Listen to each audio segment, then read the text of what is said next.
అపురూప మీద పాట చిత్రీకరణ 2 రోజుల పాటు జరిగింది. ఆ 2 రోజులు శ్రీలక్ష్మి అపురూప వెంటే షూటింగ్కి వచ్చింది. కూతురు అంత కురచ దుస్తులు వేసుకుని 10 మంది ముందు 2 అర్థాల పదాలతో కూడిన పాటకు రాకేష్తో కలిసి చిందులేస్తూ ఉంటే చూడలేకపోయిందామె. చూడు గణేష్, గురుడు కొత్తమ్మాయికి వలవేసినట్లున్నాడు. పాపం ఆ అమ్మాయి ఎంత ఇబ్బంది పడుతోందో చూడు అన్నాడు ప్రవీణ్. మెల్లిగా మాట్లాడు, ఎవరైనా వింటే మన కొంపలు అంటుకుంటాయి. అయినా ఈ అమ్మాయిలకి ఇదేం పిచ్చి, హాయిగా ఇంటి పట్టున ఉండి పెళ్లి చేసుకుని పిల్లా పాపలతో సుఖంగా ఉండక అన్నాడు గణేష్. ఏమో వాళ్ళకి ఇతగాడు ఏం చెప్పి తీసుకొచ్చాడో. అసలే మహానగరంలో మాయగాడు. నాకు తెలిసి 3 తీసుకొచ్చాడిలా. ఒక అమ్మాయి ఏ దారి లేక ఎక్స్ట్రా వేషాలు వేస్తూ జూనియర్ ఆర్టిస్టుగా స్థిరపడిపోయింది. 2వ అమ్మాయి అవమానం భరించలేక ఆత్మహత్య చేసుకుంది. 3వ అమ్మాయి అసలేమైందో ఇంతవరకు అంతే చిక్కలేదు. మరి ఈ అమ్మాయిని ఏం చేస్తాడో. పాపం వాళ్ళ అమ్మగారు చూడు, కూతుర్ని ఆ వేషంలో చూడలేక ఎంత ఇబ్బంది పడుతున్నారో అన్నాడు ప్రవీణ్. ఎందుకులే ప్రవీణ్, మనకివన్నీ, మన పనేదో మనం చూసుకుంటే పోదా. డబ్బు కోసం వచ్చే వాళ్ళ గురించి మనకిన్ని ఆలోచనలు ఎందుకు అన్నాడు గణేష్. ఆ మాట నిజమేననిపించి మౌనం వహించాడతడు. షూటింగ్ పూర్తయి ఇంటికి వచ్చాక, ఏమిటమ్మా రూపా ఇది, ఇన్నాళ్ళు ఇంత డబ్బు ఖర్చు పెట్టి ఎంతో శ్రమపడి నేర్చుకున్న నాట్యాన్ని ఇలా అపహాస్యం చేస్తున్నట్లుగా 10 మంది ముందు చిందులు వేయటానికా? రాధవై రసడోలలో ఆడించావు, మహిషాసుర మర్దినివై అందరి మనసులను చూరగొన్నావు. ఇప్పుడు ఈ పిచ్చి డాన్స్ చేసి నాట్యానికి ఉన్న గౌరవాన్ని నట్టేట ముంచావు. రేపు ఈ సినిమా రిలీజ్ అయ్యాక చూసిన వాళ్ళంతా నీ గురించి ఏమనుకుంటారో కొంచెమైనా ఆలోచించావా? ఇంత దిగజారి నాట్యం చేయవలసిన అవసరం నీకేముందమ్మా? మనకేం తిండికి లోట, బట్టకు లోట, కానీ జనాలకు అవన్నీ ఏమీ తెలియవు కదా. కేవలం డబ్బు కోసమే ఇలా బరితెగించి చేశావంటారు. అదీగాక నాన్నగారి ఆఫీసులో వారంతా ఇది చూసి ఏమనుకుంటారు? అసలు ఆయనకు గౌరవ మర్యాదలు ఏవైనా అక్కడ మిగిలి ఉంటాయా అంది శ్రీలక్ష్మి ఆవేదనగా. తల్లి మాటలకు జవాబేమీ చెప్పలేక దోషిలా తల వంచుకుంది అపురూప. ఇలా చేయవలసి వచ్చినందుకు ఆమెకి బాధగానే ఉంది. ఏదో నెగిటివ్ షేడ్ ఉన్న పాత్ర అంటే సరేనని ఒప్పుకుందే గాని ఇలా తనతో ఎక్స్పోజింగ్ చేయిస్తారని అనుకోలేదామె.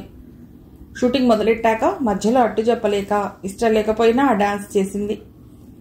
కొంతలో కొంత అపురూపకు ఊరట కలిగించిన విషయం ఏమిటంటే తాను ఎంతగానో ఆరాధించే రాకేష్తో డాన్స్ చేయటమే. రాకేష్ అపురూప పడే ఇబ్బందిని గమనించినట్లే రొటీన్గా అంతా చేయించేశాడు. షూటింగ్ పూర్తయ్యాక ఏదో పని ఉన్నట్లు అక్కడి నుండి వెళ్ళిపోయాడు. అతడి దగ్గర పూర్తిగా చనువు ఏర్పడని అపురూప తన ఇబ్బంది ఇది అని చెప్పలేకపోయింది.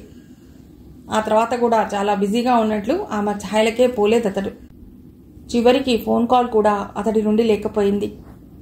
అతడి మీద ఎన్నో ఆశలు పెట్టుకుని హైదరాబాద్ వచ్చిన అపురూప ఇదంతా చూసి చాలా నిరసపడింది. కానీ ఇలా ఎందుకు జరిగిందని ఎవరిని అడగాలో ఆమెకు బోధపడలేదు. అలా అని మధ్యలో తనకిచ్చిన పాత్ర పూర్తి కాకుండా వెళ్లే అవకాశం లేకుండా పోయింది, అగ్రిమెంట్ మీద సంతకం పెట్టడం వలన. ఎలా అయితేనేం సినిమాలో అపురూప పోర్షన్ అంతా చిత్రీకరించడం పూర్తయింది. వెంటనే శ్రీలక్ష్మి, ఇక చాలు రూపా, ఈ సినిమా గోల, మన ఇంటికి వెళ్ళిపోదాం పద అంది. ఇదంతా చూశాక ఆమెకి చాలా నిరాశగా అనిపించింది. తాను అనుకున్నది ఒకటి, జరిగింది ఒకటే అయిందని. అందుకే అపురూప వెంటనే సరేననేసింది. కానీ రాకేష్తో చెప్పకుండా వెళ్ళిపోతే మర్యాదగా ఉండదని అతడికి ఫోన్ చేసి చెప్పింది, తాము విశాఖపట్నం వెళ్ళిపోతున్నామని. ఆ మాట వింటూనే రాకేష్ కొంచెం ఆశ్చర్యపోయాడు.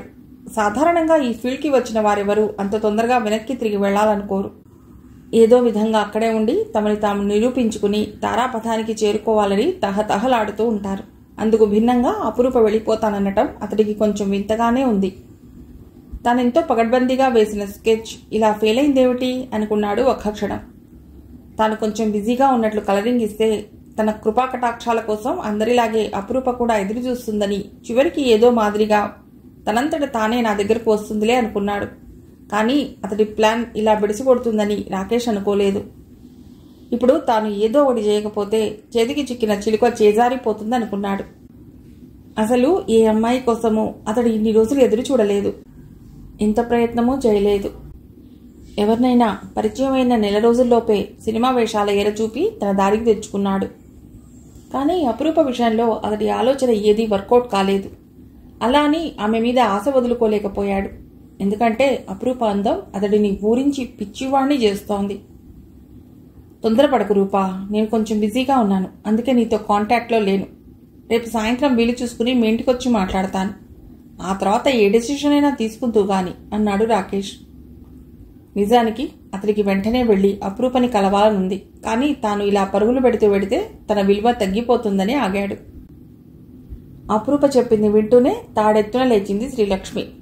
ఏమనుకుంటున్నాడే అతడు మన గురించి? వచ్చిన పని అయింది కదా, ఇంకా ఎందుకు ఇక్కడ? పెడదాం పదా. ఈ పిచ్చిలో పడి చదువు అటకెక్కించావు. అయినా మించిపోయిందేమీ లేదు. పరీక్షలకు చాలా టైం ఉంది కనుక శ్రద్ధ పెట్టి చదివితే పాస్ అవ్వకపోవు అంది కోపంగా. సరేనమ్మా, అలాగే చేద్దాం. కానీ ఇన్ని రోజులు ఇక్కడ ఉన్నాం కదా, ఈ ఒక్కరోజు ఆగితే ఏం పోతుంది? మనకిలాగూ ట్రైన్లో రిజర్వేషన్ లేదు కదా, బస్సులోనే కదా వెళ్లేది. ఆ వెళ్లేదేదో రేపు రాత్రికి ఎడదాం. అదీగాక ఈ ఫ్లాట్కి మనం ఇంతవరకు రెంట్ పే చేయలేదు. రాకేష్ గారు వచ్చాక అన్ని సెటిల్ చేసుకుని వెళ్ళిపోదాం, సరేనా అంది అపురూప. అవును కదా, ఆ రెంట్ గోలు ఒకటి ఉంది కదా, అలాగే చేద్దాంలే అంది శ్రీలక్ష్మి అయిష్టంగానే అంగీకరిస్తూ. అపురూపతో మాట్లాడిన వెంటనే సినీ నిర్మాత దయానిధికి ఫోన్ చేశాడు రాకేష్. దయానిధి ఫోన్ ఎత్తుతూనే, ఏమిటి రాకేష్ గారు, నా మీద ఇంత దయ కలిగింది తమరికి అన్నాడు నాటకీయంగా. ఇద్దరూ కలిసి సినిమా ఫీల్డ్కి ఒకేసారి వచ్చిన రాకేష్ తారాపథానికి దూసుకుపోయినంత వేగంగా దయానిధి ఎదగలేకపోయాడు. చిన్న చిన్న నటులతో లో బడ్జెట్ సినిమాలు తీస్తూ అలా అలా కాలం నెట్టుకొస్తున్నాడు అతడు, ఏ ఒడిదుడుకులు లేకుండా. రాకేష్ ఎంత ఎదిగినా అందరితోనూ స్నేహ సంబంధాలు బాగానే మెయింటైన్ చేస్తాడు. అపురూప ఊరు వెళ్లకుండా దయానిధిని చక్రంలా అడ్డువేయాలనుకున్నాడు. అందుకే అపురూప నాట్యం, అందచందాల గురించి వివరించి చెప్పి ఆమెను పెట్టి సినిమా తీయాలని చెప్పాడు. మరీ అంత కొత్త అమ్మాయిని పెట్టి సినిమా తీస్తే ఎవరు చూస్తారు బాసు అని అడిగాడు దయానిధి సందేహపడుతున్నట్లుగా. నీకెందుకు, నీ సినిమాకి మార్కెట్ తెచ్చే పూచి నాది. రేపు సాయంత్రం నువ్వు మా ఆఫీస్కి వస్తే మనిద్దరం కలిసి వాళ్ళ ఇంటికి వెడదాం అన్నాడు రాకేష్. నువ్వు ఆర్డర్ వేశాక తప్పుతుందా? అలాగే చేస్తాలే అన్నాడు దయానిధి. అతడి అంగీకారం వినడంతోనే తేలిగ్గా నిట్టూర్చాడు రాకేష్. అపురూప సాధనకు ఫోన్ చేసి మర్నాడు రాత్రికి తాము విశాఖపట్నం వెడుతున్నట్టుగా చెప్పి, వీలైతే నువ్వు ఇక్కడికొస్తే రేపు మనం సరదాగా స్పెండ్ చేద్దామని చెప్పింది. సాధన సరేనంది సంతోషంగా. మర్నాడు సాధన, అపురూప, శ్రీలక్ష్మి కలిసి టాక్సీ బుక్ చేసుకుని సిటీలో చూడదగిన ప్రదేశాల్లో కొన్ని చూసొచ్చారు. రాకేష్ చెప్పినట్లే ఆ సాయంత్రం దయానిధిని తీసుకుని అపురూప ఇంటికి వచ్చాడు. రావడంతోనే, రూపా, ఈయన దయానిధి అని ప్రముఖ సినీ నిర్మాత, మనకి బాగా కావలసిన వాడు కూడా అంటూ దయానిధి వంక తిరిగి, నీకు తెలుసు కదా తనే అపురూప అని ఇద్దరిని ఒకరినొకరికి పరిచయం చేశాడు. అపురూపని చూడటంతోనే దయానిధి కళ్ళు విశాలమయ్యాయి. ఈ అమ్మాయి రాకేష్ చెప్పిన దానికంటే అందంగా ఉంది అని తనలో తానే అనుకున్నాడు కూడా. తనతో సినిమా తీస్తే కనకవర్షం కురవటం ఖాయమని అనుకున్నాడు. పరిచయాలయ్యాక అసలు విషయం బయటపెట్టాడు రాకేష్. ఏం లేదు రూపా, నీ స్టిల్స్ చూసి దయానిధి బాగా ఇంప్రెస్ అయ్యాడు. ఎలాగైనా నిన్ను తన సినిమాలో హీరోయిన్గా బుక్ చేసుకోవాలని నన్ను వెతుక్కుంటూ వచ్చాడు అంటూ అతడి సినిమాలు ఎన్ని సక్సెస్ అయ్యాయో, అందులో నటించిన నటీనటులు ఎంత ఎత్తుకు ఎదిగారో చెప్పుకొచ్చాడు. అంతే తప్ప ముందు రోజు అపురూప తమ ఊరు వెళ్ళిపోతున్నానని చెప్పిన విషయం ఎక్కడా ప్రస్తావించలేదు. చెప్పాను కదా రూపా, నా సినిమాల్లో చేసిన వాళ్ళకి అవకాశాలు వెతుక్కుంటూ వస్తాయని. చూసావా నా మాట ఎలా నిజమైందో? నీకు తెలుసు కదా నేనెంత బిజీనో.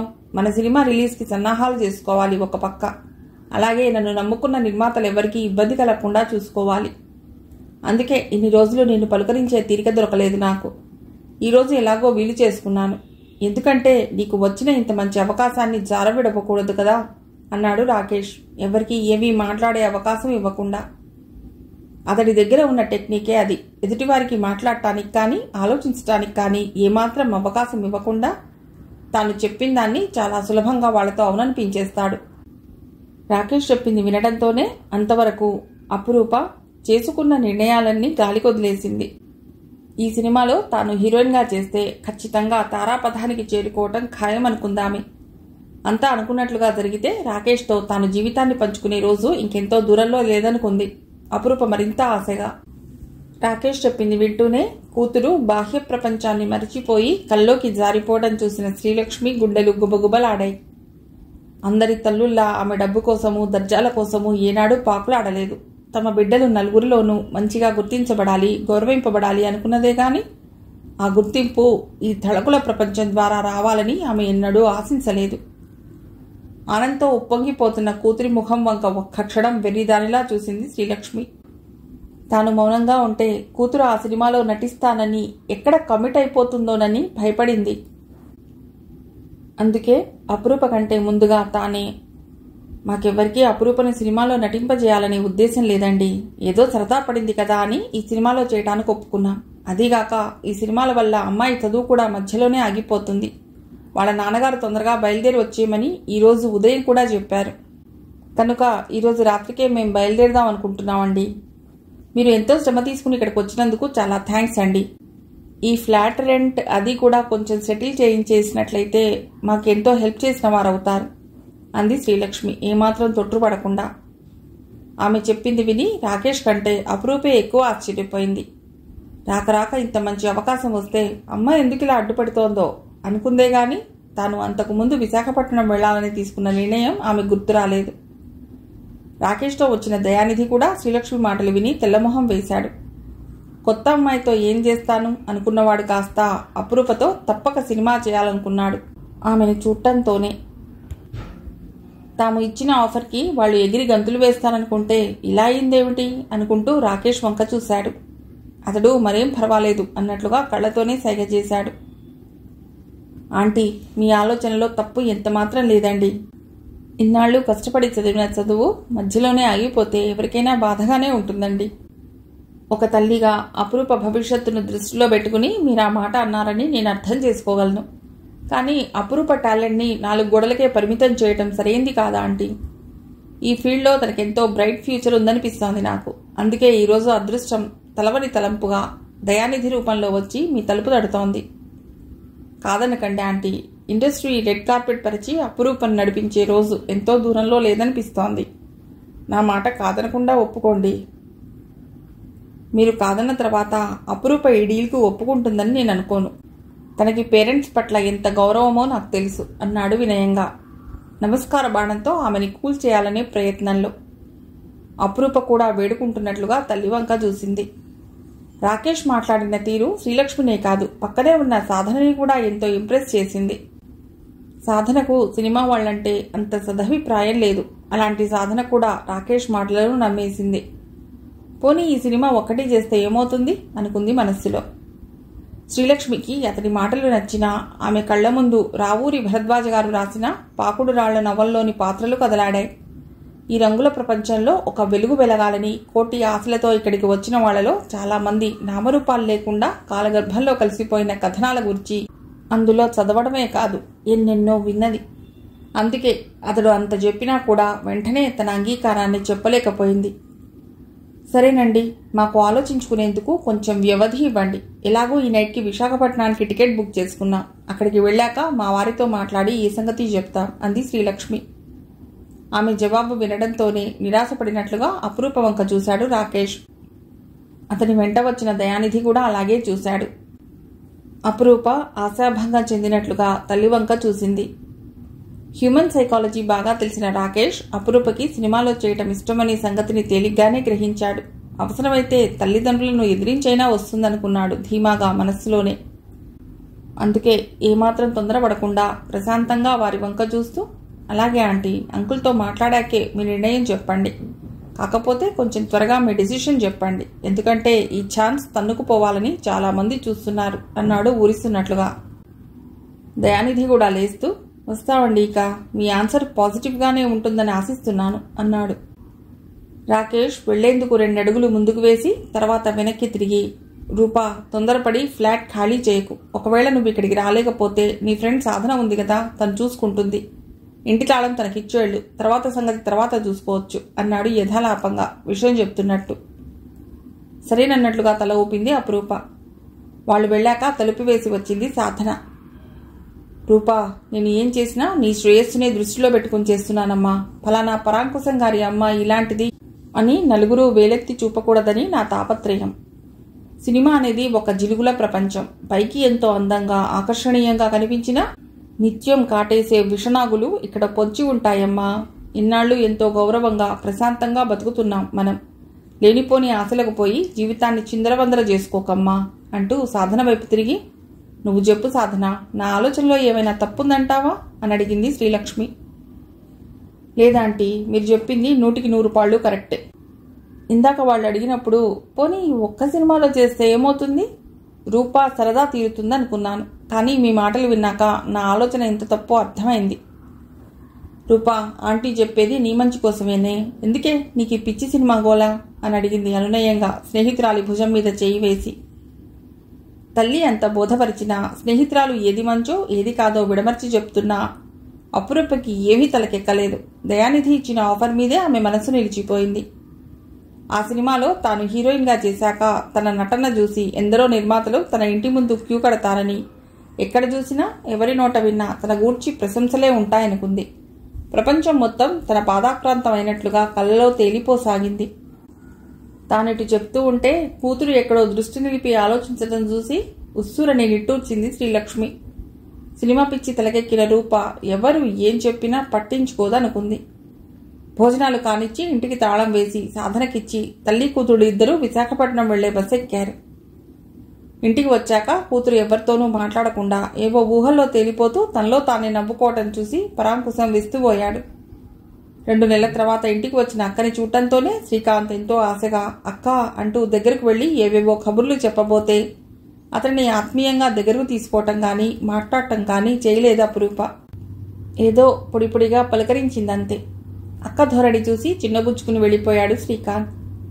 గతంలో చదువంటే ఎంతో శ్రద్ధ చూపించే అపురూప ఆ ఊసే ఎత్తలేదు. ఆమె తీరు చూశాక సినిమాలో నటించవద్దని తాము చెప్పినా కూతురు వినిపించుకోదని పరాంకుశానికి శ్రీలక్ష్మికి అర్థమైంది. వారం రోజులు అలాగే భారంగా గడిచిపోయాయి. అపురూప షూటింగ్ ముగించుకుని ఇంటికి వచ్చిందని తెలిసి ఆమె స్నేహితులంతా చూసేందుకు వచ్చారు. దాదాపు 2 సంవత్సరాల నుండి కలిసి చదువుకుంటున్నా అప్పుడు లేని ప్రత్యేకత ఏదో ఇప్పుడు అపురూపలో కనిపించింది వాళ్లకు. దేవలోకం నుండి దిగివచ్చినట్లుగా ఆమెను ఎంతో ఆరాధనగా చూశారు. తన స్నేహితురాళ్లు తనని అలా ప్రత్యేకంగా చూడటం అపురూపకి కూడా ఎంతో నచ్చింది. సంతోషంతో ఉప్పొంగిపోతూ వాళ్లతో సరదాగా మాట్లాడింది. వాళ్ళడిగిన ప్రతి ప్రశ్నకు ఓపిగ్గా సమాధానాలు చెప్పింది. మేము హైదరాబాద్ వస్తే సినిమాలు, స్టూడియోలు, షూటింగ్లు చూపిస్తావా అని అడిగితే తప్పకుండా చూపిస్తానని వాగ్దానం చేసింది. కూతురు ఇంటికి వచ్చి వారం రోజులైనా ఒక్కనాడు ఎవరితోనూ నవ్వుతూ మాట్లాడగా చూడలేదు శ్రీలక్ష్మి. అలా మూగనవ్వు పట్టిందాల్లా ఉండిపోయింది. ఇప్పుడు మాత్రం తన స్నేహితురాళ్లతో నవ్వుతూ త్రొళ్ళుతూ మాట్లాడటమే కాక సినిమా విశేషాలు చెప్పడం చూసి బాధగా నవ్వుకుంది. నిజానికి అపురూప కావాలనే అలా ఉండిపోయింది. సినిమాలో నటించాలనే తన కోరికను వ్యతిరేకిస్తున్న తల్లిదండ్రులు ఏదో విధంగా నచ్చజెప్పి తను హైదరాబాద్ వెళ్లకుండా చేస్తారనే ఉద్దేశంతో అలా ఉండిపోయింది. తను బాధపడితే చూడలేక ఏదో విధంగా తల్లిదండ్రులే రాజీకి వచ్చి తనని పంపిస్తారనే ఆశ ఆమెకు. మరో వారం తర్వాత అపురూప నటించిన సినిమా రిలీజ్ కాబోతున్నదని తెలిసి అందరం కలిసి సినిమా చూద్దామని అడిగారు ఆమెను. సరేనంది అపురూప. మామూలుగా టికెట్లు దొరకవని రాకేష్కి ఫోన్ చేసి తన స్నేహితురాళ్లంతా ఆ సినిమా చూడాలని ఆశపడుతున్నారని, ఇక్కడ చూస్తే అన్ని టికెట్లు అడ్వాన్స్ బుకింగ్ అయిపోయాయని, సినిమా హాల్ వాళ్లతో మాట్లాడి ఎలాగైనా తమకి టికెట్స్ అరేంజ్ చేయమని కోరింది. ఆమె అడిగిందే తడుముగా హాల్ వాళ్లతో మాట్లాడి అపురూప కోరినన్ని టికెట్స్ ఫ్రీగా అరేంజ్ చేశాడు రాకేష్. తల్లిదండ్రులను కూడా తమతో పాటు సినిమాకు రమ్మని అడిగింది అపురూప. కూతురు ఎలాంటి డ్రెస్ వేసుకుని ఆ సినిమాలో నటించిందో శ్రీలక్ష్మి స్వయంగా చూసింది కనుక 10 మందిలో కూతుర్ని అలా వెండితెర మీద చూడలేక పరాంకుశం శ్రీలక్ష్మి రామనేశారు. శ్రీకాంత్కి 10th పరీక్షలు దగ్గరకు వస్తున్నాయి గనక అతడు వెళ్లలేదు. రాకేష్ మాట సినిమా ఇండస్ట్రీలో వేదంలా చెలామణి అయిపోతుంది కనుక అతని మాట కాదనలేక సినిమా హాల్ యజమాని అభిమాన సంఘాల వారికి విషయం చెప్పి వాళ్ళకి ఆ సీట్లు ఇప్పించాడు. అభిమానులు కూడా అపురూప తమ అభిమాన నటుడి సరసన నటించిందని, ఆయనే స్వయంగా ఆమెకు టికెట్స్ అరేంజ్ చేయమని చెప్పాడని వినటంతోనే వాళ్ళకి ఎంతో అభిమానం కలిగింది అపురూప మీద. ఆ పైన ఆమె తమ ఊరి అమ్మాయి అని తెలియటంతోనే అభిమానం రెట్టింపైంది వారికి. అపురూపని ఆమె స్నేహితురాళ్ళని ఎంతో గౌరవంగా లోపలికి తీసుకువెళ్లి కూర్చోబెట్టి కూల్ డ్రింక్స్ తీసుకువచ్చి ఇచ్చి ఎంతో మర్యాద చేశారు. సినిమా మొదలయ్యాక అభిమాన సంఘాల వాళ్లు తమ అభిమాన నటుడు తెర మీద కనిపించగానే పూలవాన కురిపించారు తెర మీదకి. రాకేష్ పంచ్ డైలాగులు కొట్టిన ప్రతిసారి సినిమా హాల్ అంతా చప్పట్లతోనూ ఈలలతోనూ మారుమోగిపోయింది. అతడితో అపురూప చేసిన డాన్స్ చూసి మరింత చెలరేగిపోయారు వాళ్ళు. తమ స్నేహితురాలు సినిమా స్టార్ అయినందుకు ఎంతో సంబరపడిపోతూ నువ్వు మా ఫ్రెండ్వి కావటం మాకెంతో గర్వకారణంగా ఉంది అని అంతవరకు అపురూపని ఆకాశానికి ఎత్తేసిన వారు కాస్త సినిమాలో ఆమె వేషధారణ, అభినయించిన తీరు చూసి అందరి మొహాలు కళదెప్పాయి. అపురూప క్లాసికల్ డాన్సర్ గనక మంచి డాన్స్ ఉంటుందనుకున్నారు వాళ్ళు. కానీ ఆమె డాన్స్ చూసి మొహం చిట్లించుకున్నారు. అపురూప తన ఫ్రెండ్ అని ఎవరికైనా తెలిస్తే తమ పరువు కూడా పోతుందనుకున్నారు భయంగా. తమ అభిమాన నటుడి సినిమా మొదటి రోజునే మొదటి ఆట చూసిన ఆనందం ఏమీ మిగలలేదు వారిలో. ఎప్పుడు సినిమా పూర్తవుతుందా, ఎప్పుడు అక్కడి నుంచి బయటపడతామా అని అసహనంగా కూర్చున్నారు. చివరికి ఒకరి మొహం ఒకరు చూసుకునేందుకు కూడా విడియపడ్డారు. సినిమా పూర్తయ్యాక ఎలా ఉంది సినిమా అని అడగబోయిన అపురూప వారి మొహాల్లో కదలాడుతున్న అసహ్యాన్ని చూసి మాటలు మింగేసింది.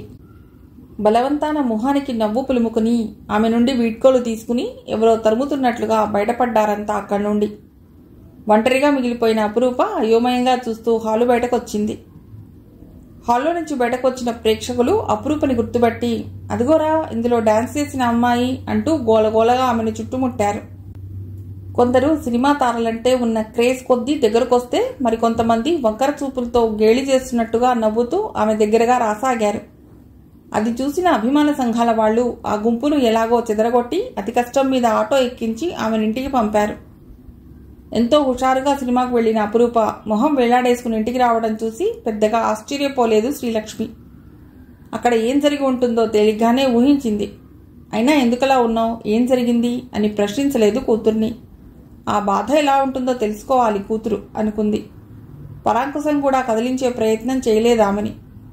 మర్నాడు స్కూల్కు వెళ్లి వచ్చిన శ్రీకాంత్ బోరున ఏడుస్తూ స్కూల్లో అందరూ తన అక్క గూర్చి అంటున్న మాటలు చెప్పి నేనిక స్కూల్కి వెళ్ళనమ్మా, ఆ సినిమాలో వేసిన దాని తమ్ముడు వీడేరా అంటూ అందరూ హేళనగా నన్ను చూసి నవ్వుతున్నారు అన్నాడు ఇంకా వెక్కి వెక్కి ఏడుస్తూనే. కొడుకు ఏడుపు చూసి శిలలా బిగుసుకుపోయింది శ్రీలక్ష్మి. తమ్ముడి మాటలు వినటంతోనే వివరణమైపోయింది అపురూప మొహం. తల ఎత్తి శ్రీకాంత్ వంక చూడలేక భారంగా అడుగులు వేస్తూ తన గదిలోకి వెళ్లి తలుపు వేసుకుంది. ఏమనుకుని హైదరాబాద్ వెళ్లాను, చివరికి ఏమైంది, నా మూలంగా ఈరోజు అమ్మ నాన్న తమ్ముడు తలెత్తుకోలేని పరిస్థితి వచ్చింది అనుకుంది బాధగా. నిన్నటిదాకా ఆకాశానికి ఎత్తేసిన స్నేహితులు ఇప్పుడు తన మొహం చూడటమే పాపం అనుకుంటున్నారు. ఇదా నేను కోరుకున్నది. అమ్మ సాధన తనని ఆ సినిమాలో చేయకుండా వారించాలని ఎంత ప్రయత్నించారు. ఆ సినిమాలో ఆ పిచ్చి డాన్స్ చేసి దైవదత్తమైన కళని భ్రష్టు పట్టించవద్దని బ్రతిమాలారు. అయినా వినకుండా రాకేష్ మీద గల వెర్రి వ్యామోహంతో వారి హితవచనాలన్నీ పెడచెవినబెట్టి ఆ సినిమాలో నటించింది ఇందుకేనా అనుకుంది. చిన్నవాడు తమ్ముడే ఇలా అయ్యాడు. పాపం నాన్నగారు ఆఫీస్లోనూ తెలిసిన వారందరి దగ్గర ఇంకెంత అవమానపడుతున్నారో అనుకుంది. తెలియకుండానే అపురూప కంటి వెంట ధారలు కట్టాయి కన్నీళ్లు. ఆ సాయంత్రం ఆఫీస్ నుండి వచ్చిన పరాంకుశం ఎవరితోనూ మాట్లాడకుండా కళ్ళు మూసుకుని పడుకుండిపోయాడు. ఆ రాత్రి ఆ ఇంట్లో ఎవ్వరూ భోజనం మాట తలపెట్టలేదు. మర్నాడు శ్రీకాంత్ స్కూల్కి వెళ్లలేదు. పరాంకుశం వీధిమోహం చూడలేక వారం రోజులు సెలవు పెట్టి ఇంట్లోనే ఉండిపోయాడు. కొంతమంది పనిగట్టుకుని ఫోన్ చేసి ఒక పక్క పరామర్శిస్తున్నట్టుగా మాట్లాడుతూనే వాతలు పెట్టినట్లుగా సెటైర్లు వేయసాగారు. 4 రోజులు భారంగా గడిచిపోయాయి. జరిగిందేదో జరిగిపోయింది. ఏదో విధంగా కూతురికి నచ్చజెప్పి చదువు కొనసాగించేలా చేయాలనుకున్నారు పరాంకుశం శ్రీలక్ష్మిలు. మంచాన్ని అంటుపెట్టుకుని తిండి తిప్పలు మాని శూన్యంలోకి చూస్తున్న అపురూపని చూడటంతోనే వారి గుండె చెరువైపోయింది. తన దగ్గరికి వచ్చిన తల్లిదండ్రులను చూడటంతోనే బెదురుగా మంచం మీద నుండి లేచి కూర్చుంది అపురూప. ఇద్దరూ అపురూపకి చెరో వైపునా కూర్చుని భుజాల చుట్టూ చేతులు వేశారు ధైర్యం చెప్తున్నట్లుగా. నాన్న నన్ను క్షమించండి, మీ మాట కాదని అక్కడికి వెళ్ళి చాలా తప్పు చేశాను అంటూ పరాంకుశం గుండెల్లో తలదాచుకుని ఏడ్చేసింది అపురూప. పోన్లేమ్మా, అయిందేదో అయిపోయింది, దాన్ని ఎలాగో వెనక్కి తిప్పలేము. జరిగిందంతా ఒక పీడకలగా భావించి మనసులోంచి తుడిచిపెట్టేసి మర్చిపో. ఏ వ్యాపకమూ లేకుంటే మరింత దిగులుగా ఉంటుంది మనసుకు. రేపటి నుండి కాలేజీకి వెళ్ళి చదువు మీద కాన్సన్ట్రేట్ చెయ్యి. చదువులో పడితే వాటంతటవే అన్నీ సర్దుకుంటాయి అన్నాడు పరాంకుశం ఓదార్పుగా. మిగిలిన కథ తర్వాతి భాగంలో.